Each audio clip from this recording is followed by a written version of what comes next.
अब इस जंग में अमेरिका का क्या रोल रहने वाला है, क्योंकि ट्रंप साहब भी बीच में से G7 छोड़ के फटाफट चले गए, वो भी आपको बताएंगे। उससे पहले आपको बताते हैं ईरान और इजराइल के बीच सीधी टक्कर क्यों है और टक्कर के साथ साथ कौन कौन से देश खड़े हैं, कौन कौन साथ दे रहा है, कौन सा देश किसके साथ है। मौजूदा हालात की बात करें, सबसे पहले इजराइल के दोस्त बता देते हैं। इजराइल का कौन साथ दे रहा है? अमेरिका खुले तौर पर कह रहा है कि वो इजराइल के साथ है, इजराइल को सेल्फ डिफेंस का हक है। Britain, France, Japan, Germany, Australia, ये इजराइल के साथ है। इनमें अमेरिका इजराइल का सबसे बड़ा समर्थक है। तो कुल मिलाकर के अमेरिका, ब्रिटेन, इसमें हथियारों की सप्लाई, तमाम वो चीजें, जर्मनी भी पुराना इजराइल का सहयोगी है। तो ये सब लोग जो हैं ये साथ दे रहे हैं। इसके अलावा भारत का भी इजराइल के साथ मजबूत सैन्य और तकनीकी सहयोग है, लेकिन फिलहाल भारत कह रहा है कि जंग रुकनी चाहिए। अब आपको बताते हैं ईरान के सहयोगी रूस है, टर्की, चीन, लेबनान, यमन, सीरिया। रूस और चीन ईरान के बहुत बड़े साझेदार हैं, तभी ईरान इतना बड़ा डेंट कर पाया, इतना बड़ा हमला कर पाया। खासकर अमेरिका विरोधी खेमे में होने के कारण ये दोनों ईरान का खुलकर समर्थन करते हैं। वहीं टर्की भी समर्थन करता है। तो कुल मिलाकर के हम ये कह रहे हैं फिलहाल ये लोग ईरान का साथ दे रहे हैं। अब आपको बताते हैं कि दोनों देशों के बीच इस दुश्मनी के कारण क्या है, कि क्यों इजराइल कह रहा है जब तक उनका सुप्रीम लीडर मारा नहीं जाता युद्ध खत्म नहीं होगा। इसका सच जान लीजिए। दोनों देशों के बीच बहुत गहरे धार्मिक मतभेद हैं। जाहिर सी बात है, ईरान एक शिया बहुल इस्लामिक मुस्लिम देश है, कट्टरपंथी विचारधारा रखता है, उसी को बढ़ावा देता है। इजराइल एक जूइश कंट्री है, यहूदी देश है, जिसे ईरान गैर कानूनी मानता है, दर्जा ही नहीं देता देश का, रिकॉग्नाइज ही नहीं करता। इस्लामिक क्रांति हुई थी फिलिस्तीन विवाद के बाद, दोनों देशों की दुश्मनी की बड़ी वजह बनी। ईरान का परमाणु कार्यक्रम भी एक बहुत बड़ी वजह। इजराइल अपने लिए उसे बहुत बड़ा खतरा मानता है, ईरान लगातार लगा हुआ था। दोनों देश मध्य पूर्व के प्रभाव में अपने आप को बढ़ाना चाहते हैं। सीरिया, लेबनान, यमन में ईरान का इजराइल के लिए परेशानी जो है ज्यादा बढ़ सकती है। इजराइल इसको लेकर के लगातार कहता रहा है कि वो कार्यक्रम बंद करे। ईरान बढ़ाता रहा है किसको? हमास को, हिजबुल्लाह को। वो अटैक करते रहे हैं इजराइल को। आतंकी समूह कहता है इजराइल, आतंकी समूह ही है, लेकिन प्रॉक्सी वॉर वो चलाता है इजराइल के थ्रू। इस तरीके से एक दूसरे के खिलाफ प्रॉक्सी लड़ते रहे हैं। इजराइल इसे अपनी सुरक्षा के लिए खतरा मानता है। इजराइल अमेरिका का सहयोगी माना जाता है, जबकि ईरान अमेरिका को घोर दुश्मन मानता है। अमेरिका ने सैंक्शन लगा रखे हैं। ईरानी नेता अक्सर इजराइल के खात्मे की बात करते हैं और इजराइल ईरान को आतंकवाद का प्रायोजक कहता है। अब ये दोनों के बीच कहीं मेल खाने की बात ही नहीं, दुश्मनी दोनों के बीच साफ आ गई। हालांकि दोनों देशों के बीच आज जो स्थिति है वैसा हमेशा से नहीं था। जी हां, ईरान की थोड़ी हिस्ट्री पढ़ें तो ईरान एक बहुत अच्छा, बहुत लिबरल मुल्क हुआ करता था एक वक्त पे। 1979 इस्लाम क्रांति होती है ईरान में। उससे पहले तक की स्थिति, ईरान और इजराइल एक दूसरे के गहरे दोस्त थे, बिल्कुल जय वीरू की तरह, फिल्मी जय वीरू की तरह। इतने ज्यादा अच्छे दोस्त थे भाई, बिल्कुल साथ लगते थे। बीच में एक सिर्फ इराक लगता है, मध्य पूर्व में दोनों देश है। अब 1948 में इजराइल एक देश बनने के बाद 1950 में दोनों दोस्ती की नींव पड़ गई, दोनों देशों की। अभी भी कई ऐसे देश हैं इजराइल को मान्यता नहीं देते या कुछ और बातें करते हैं, लेकिन 1948 में बना, 1950 में सबसे गहरा ईरान था दोस्त। ईरान में उस समय राजा शाह पहलवी के बेटे रजा पहलवी शाह थे, शाह हुआ करते थे, शाह कहते थे उनको, कि उससे पहले यहां पर शासन था, शाह होते थे। उन्होंने ईरान को एक सेकुलर देश कहा था कि बहुत लिबरल है, पश्चिमी सभ्यता वाला देश है, मॉडर्न देश है, और शियाज को वैसे ही काफी मॉडर्न और पढ़ा लिखा और उस तरीके के प्रोग्रेसिव समाज के तौर पर देखा जाता था। 1950 में ईरान ने इजराइल को व्यवहारिक मान्यता भी दे दी थी। अरब देशों का बहुत विरोध हुआ, हालांकि उसके बाद औपचारिक मान्यता ले ली गई। ईरान और इजराइल में रक्षा और खुफिया सहयोग भी बहुत रहा। ईरान की खुफिया एजेंसी सेवक और ईरान के साथ इजराइल की खुफिया एजेंसी मोसाद एक दूसरे से तालमेल करते थे, दोनों साथ काम करते थे। आर्थिक साझेदारी थी। 60 के दशक में इजराइल में ईरान से तेल की नियमित आपूर्ति होती थी। ईरान में तेल ही तेल इजराइल में जाता था। इसके बदले में इजराइल ने ईरान को कृषि, सिंचाई, हथियार, तकनीक, ये सब चीजें देता था। 1977 में ज्वाइंट मिसाइल प्रोग्राम, दोनों ने प्रोजेक्ट फ्लावर नाम दिया था, इकट्ठे शुरू कर दिया था, मिल करके चलिए मिसाइल बनाते हैं। इतनी गहरी दोस्ती थी।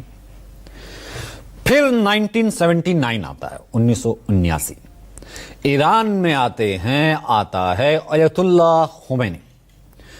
इस्लामिक क्रांति, सब कुछ चलेगा इस्लाम से, सब इस्लामिक हैं, शाह की सत्ता का अंत, तख्ता पलट, अंत। सरकार अब आती है रेडिकलाइज, कट्टरपंथी, पूरे तरीके से जैसे प्रतिबंध होते हैं तमाम तरीकों के, वैसे वहां पर लागू कर दिया जाता है। आते ही सबसे पहले खुमैनी करते हैं इजराइल को दुश्मन घोषित।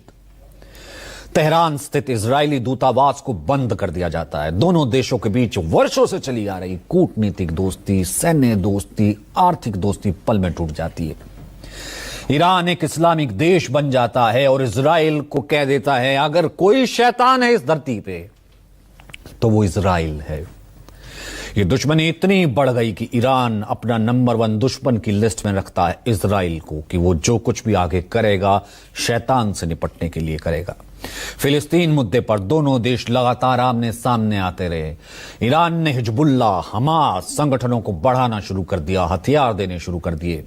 इजराइल भी ईरान को अपने लिए अब सीधा खतरा मानने लगा। उसे भी समझ आ गया कि ये चल क्या रहा है। तो आपने समझ लिया दोनों देशों के बीच दोस्ती और उसके बाद एक दूसरे के बीच जानी दुश्मनी कैसे हो गई।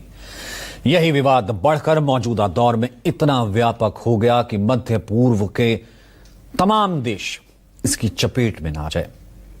इस बीच इजरायली प्रधानमंत्री बेंजामिन नेतन्याहू ने दावा किया कि ईरान के सर्वोच्च नेता आयतुल्लाह अली ख़ामेनी की हत्या से ही ये युद्ध खत्म हो सकता है। ये है कहानी, ये युद्ध से आगे कुछ और है। ऐसे में समझना आवश्यक है कि आखिर उनके इस दावे का कारण क्या है। 4 मेन रीजन है, जो 4 मेन सच हम आपके लिए लेकर आए हैं। इजराइल का मानना है ख़ामेनी के नेतृत्व में ईरान का परमाणु कार्यक्रम इजराइल और पूरे आसपास के क्षेत्र के लिए खतरा है। वो कहता है खुले में इजराइल को खत्म करना है। ख़ामेनी के नेतृत्व में ईरान ने हिजबुल्लाह और हमास को बढ़ाता चला जा रहा है। इजराइल ने कितना बड़ा नुकसान देखा। इजराइल हमास युद्ध अब तक चल रहा है, इसके पीछे कौन है? इसके पीछे वो ईरान को मानता है। इजराइल का यह भी मानना है ख़ामेनी क्षेत्र में अस्थिरता, आतंकवाद लगातार उसको बढ़ावा दे रहे हैं इस्लामिक कट्टरता के नाम पर। 1979 से पहले का ईरान बहुत खुला था, पश्चिमी मूल्यों को मानने वाला था, सबको साथ लेकर चलता था। ख़ामेनी ने सब खत्म कर दिया, बदल दिया, कट्टरता ला दी और इजराइल को यह हो गया कि ये सिर्फ और सिर्फ संकट अस्तित्व का है कि शैतान को मिटाना है। कौन? इजराइल। तो इजराइल ने वार्निंग दी, बाद में युद्ध हुआ। ऐसे में ख़ामेनी को निशाना बनाना इजराइल की रणनीति का हिस्सा हो सकता है, ताकि ईरान की इस्लामिक क्रांति की रीढ़ टूट जाए, उसका शासन कमजोर हो जाए। कुछ मीडिया रिपोर्ट्स में दावा किया गया है कि इजराइल ने हाल ही में ख़ामेनी को निशाना बनाने की योजना बनाई थी, लेकिन अमेरिकी राष्ट्रपति डोनाल्ड ट्रंप ने इसे वीटो कर दिया, क्योंकि इससे मध्य पूर्व में बड़े पैमाने पर युद्ध भड़क सकता था। हालांकि फॉक्स न्यूज को दिए हाल ही के इंटरव्यू में नेतन्याहू ने ट्रंप के वीटो से साफ इनकार किया है। There is a Reuters report just moving saying that President Trump in the last couple of days vetoed an Israeli plan to kill Iran's supreme leader, according to 2 U.S. officials. Is that true? Actually, there's so many false reports of conversations that never happened, and I'm not going to get into that, but I can tell you, I think that we do what we need to do, we'll do what we need to do, and I think the United States knows what is good for the United States, and I'm just not going to get it. Okay. सीधे तौर पर America के लिए क्या अच्छा वो America जानता है, मान लीजिए अच्छा हम जानते हैं, लेकिन ऐसा कुछ था नहीं। ये कह रहे हैं बेंजामिन नेतन्याहू। साफ है इजराइल ने ख़ामेनी को मारने की मंशा छोड़ी नहीं है, वरना ओपनली ऐसे कैसे कहते कि ख़ामेनी चला गया तो युद्ध खत्म हो जाएगा। इस तनाव का असर दुनिया भर के कई देशों पर दिख रहा है। कनाडा में G7 चल रहा था, इजराइल ईरान तनाव का असर वहां दिखा। समिट के पहले दिन G7 देशों ने इजराइल का समर्थन किया, साझा बयान जारी किया कि अपनी आत्मरक्षा के लिए, सेल्फ डिफेंस के लिए इजराइल को पूरा अधिकार है, वो ये सब कुछ कर सकता है।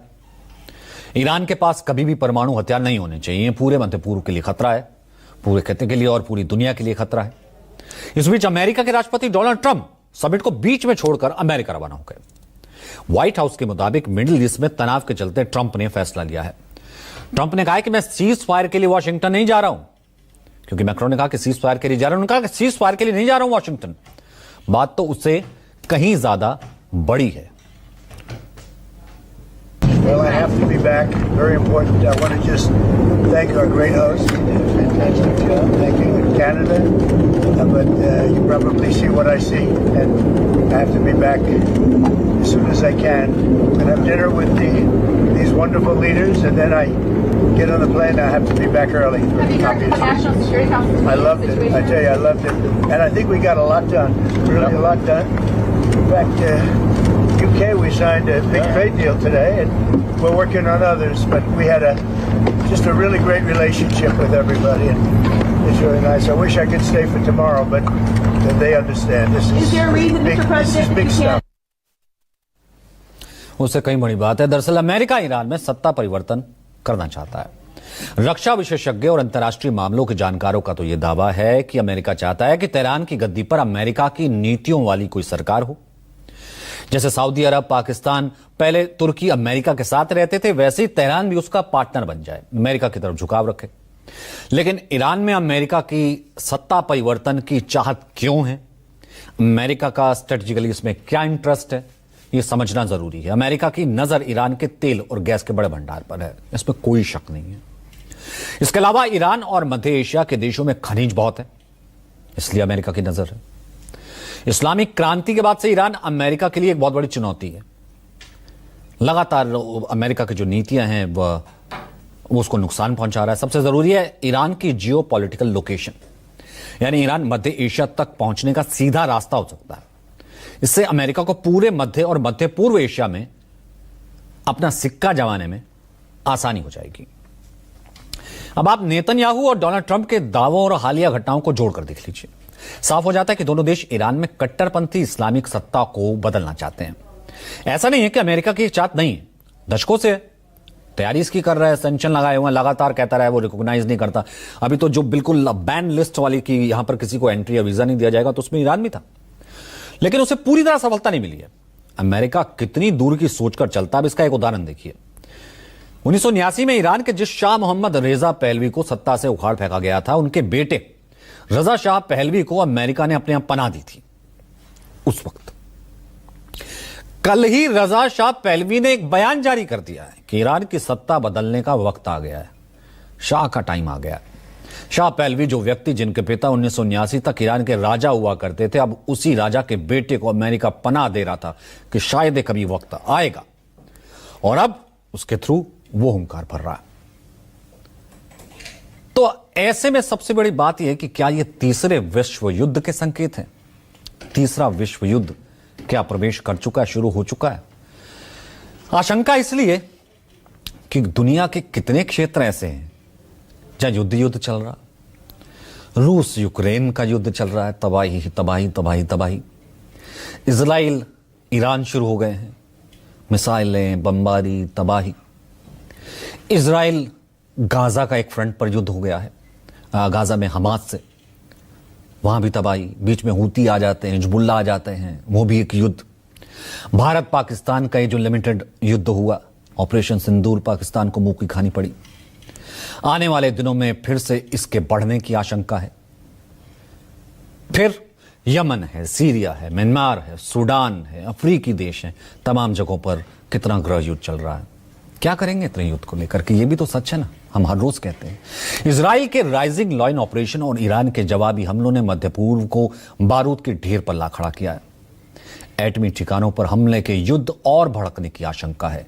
चीन जैसे देशों का ईरान के प्रति झुकाव साफ देखा जा रहा है, जबकि रूस यूक्रेन युद्ध के कारण यूरोप की स्थिति खतरे में है। सवाल यह है कि तीसरे विश्व युद्ध की तरफ कौन धकेल रहा है? क्या हम खुद ही अपने आप को धकेल रहे हैं? इस सच के साथ कि कम से कम तीसरा विश्व युद्ध